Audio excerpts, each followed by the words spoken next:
Hi guys and girls, this is a video on how to find stationary points and determining the nature of those stationary points once you've found them. Okay, key things with this is that we start off with an equation that makes a line. Okay, so this first one we can see is a parabola. It goes down, it hits a minimum, then it goes up, and where it hits its minimum, okay, is a stationary point. It's where the gradient is 0. It stops going down, stops for an instant, starts going up. Okay, and so to determine that point, what we need is a point where its up and down movement is 0. Okay, we're finding the point where it's not going up and it's not going down. Okay, so to do that, I'll first of all write out the question, which is 11a, and goes y equals x squared plus 6x plus 2.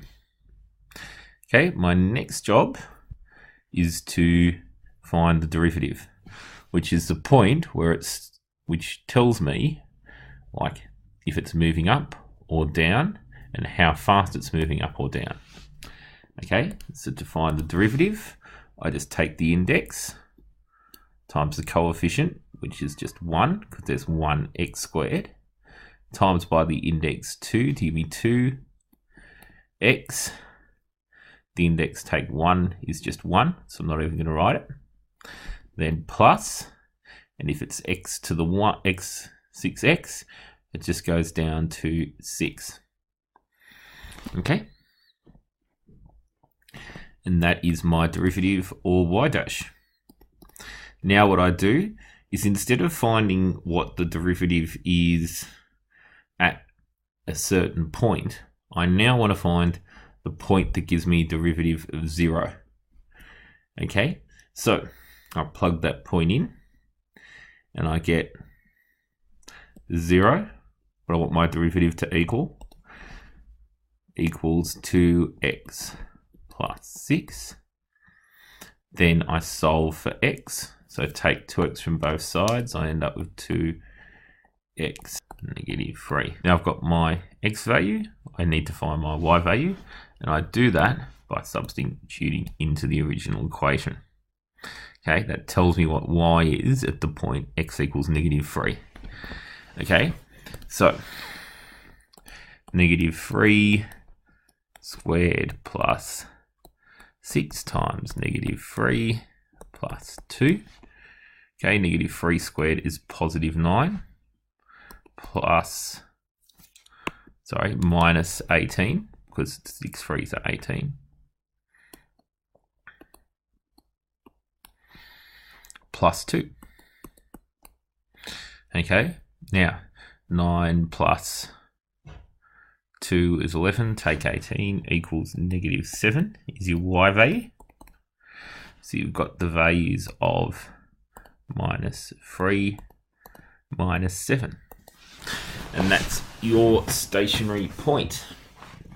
Okay, to determine its nature, we need to find out if the gradient on either side is positive or negative to tell us if it's a minimum or a maximum.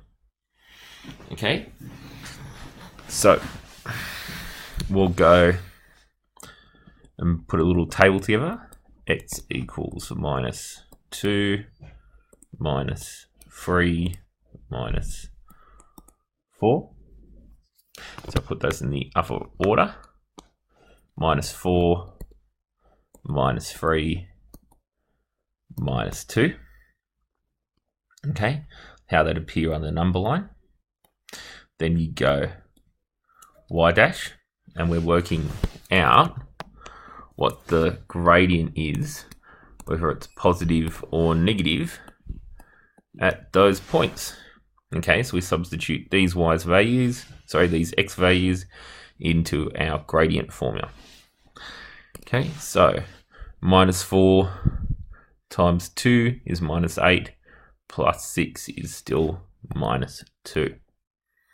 Okay, now minus 2, so we know that minus 3 is 0, and then minus 2 is times 2 is minus 4, plus 6 is plus 2. Okay, so we have a minus on one side, which means it's going down. We have a 0 in the middle, and we have a positive on the other side. So we can tell that it's a minimum.